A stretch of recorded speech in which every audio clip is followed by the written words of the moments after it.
I was wondering about our yesterdays and digging through the rubble. And to say the least, somebody went to a hell of a lot of trouble to make sure that when we looked things up, we wouldn't fare too well, and we would come up with totally unreliable pictures of ourselves.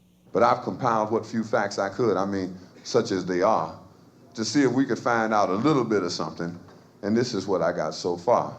First, white folks discovered Africa. They claimed it fair and square. Cecil Rhodes couldn't have been robbing nobody because, hell, there wasn't nobody there. And white folks brought all the civilization because there wasn't none around. How could the folks be civilized when wasn't nobody writing nothing down? And just to prove all of their suspicions, well, didn't take too long. They found out that there were whole tribes of people in plain sight running around with no clothes on. That's right. The men, the women, the young, and the old righteous folks covered their eyes. And no time was spent considering the environment. Hell no, this just wasn't civilized. And another piece of information they had, or at least this is what we were taught, is that unlike the civilized people of Europe, these tribal units actually fought. And yes, there was some crude implements, and yes, there was primitive art, and yes, they were masters of hunting and fishing, and courtesy came from the heart.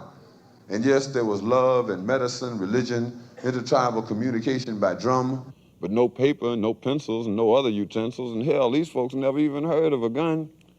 And this is why the colonies came, to stabilize the land, because the dark continent had copper and gold, and the discoverers had themselves a plan. They would discover all the places with promise. You didn't need no titles and deeds. Then they would appoint people to make everything legal, to sanction the trickery and greed. And back in the jungle, when the natives got restless, they would call it guerrilla attack. And they would never describe that the folks finally got wise and decided that they would fight back. And still, we are victims of word games. Semantics is always a bitch. Places once referred to as underdeveloped are now called mineral rich.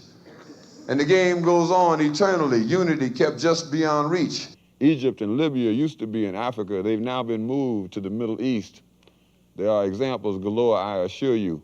But if interpreting were left up to me, I'd be sure every time folks knew this version wasn't mine, which is why it is called his story.